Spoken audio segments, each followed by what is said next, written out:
Hello and welcome to another episode of the Tejano Traveler. I'm your host Wally, and today we are deep in the Texas Tropical Trail at the Gladys Porter Zoo in Brownsville, Texas. Now, it gets pretty hot down here in South Texas, so I wasn't expecting to see a lot of the animals because usually they hide when it's really hot. But I was pleasantly surprised at how many animals were actually out and about, which is good. I'm all for animals um, having a place at a zoo where they can just hide and not be gawked at.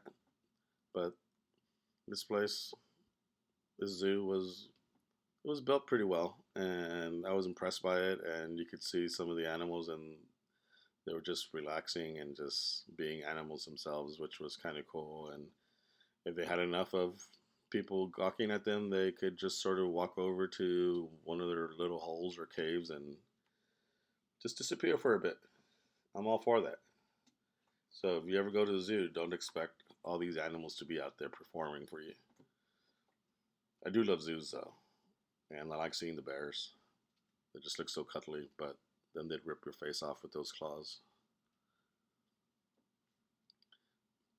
But this Brownsville Zoo does have a lot of different animals. It's got your typical primates, it's got your hippos, it's got your lions and tigers, and look at that sleepy tiger. Look at that sleepy face. He looks so cute. I want to grab its cheeks and just rub them and say, "You're a good tiger." And they've got some pretty powerful looking lions just roaming around trying to do lion things. You can get pretty good close up of them. And then you got your African wild dogs and your zebras. Every zoo should have a zebra. I heard these can be really stubborn animals. You got a good collection of giraffes.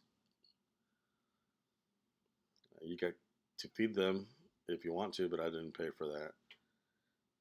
And then you got your other sections where they have your other animals such as camels and rhinos. And look at those horns on those rhinos.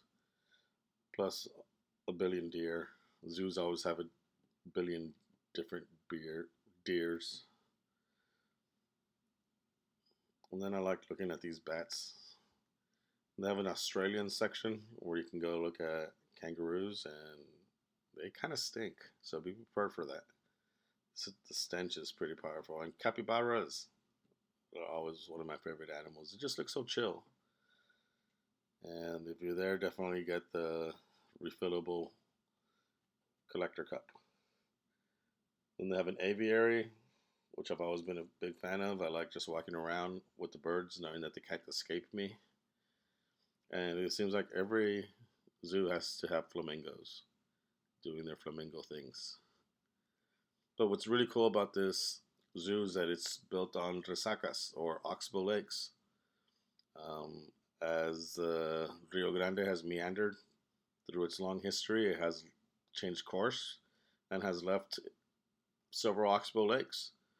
And these lakes are here and they're natural and they contain a lot of life. So some of the animals that you see here aren't necessarily zoo animals. You got your birds doing their thing, and you got fish and turtles. And the zoo does a really good job of incorporating all of that and building around that. So the grounds are pretty cool to walk through. It's not just some fake African village or whatever. It's actually put to good use to keep animals separated and then also to showcase other animals. And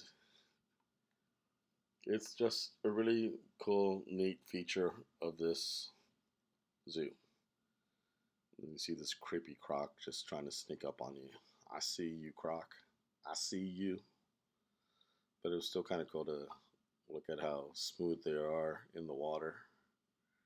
And then the Komodo dragons were just being sleepy. They were just thrown there. It's like, dude, wake up. Are you hungover?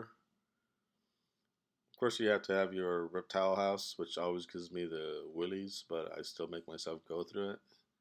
It was nice looking at some alligators, and that doesn't count as me seeing alligators in real life out in the wild. I've seen them, but only in East Texas. But it's good, pretty good collection of reptiles. And then it's got your aquarium section, which I'm all for. Every zoo should have an aquarium section because fish are animals also. And you get to see some of the local fish, some of the more exotic fish, and get to know a little bit about them. There's a puffer fish. I always want to poke it, but we're not supposed to. And some seahorses, which are really popular with the kids. Anyways, that's the Gladys Porter Zoo for you.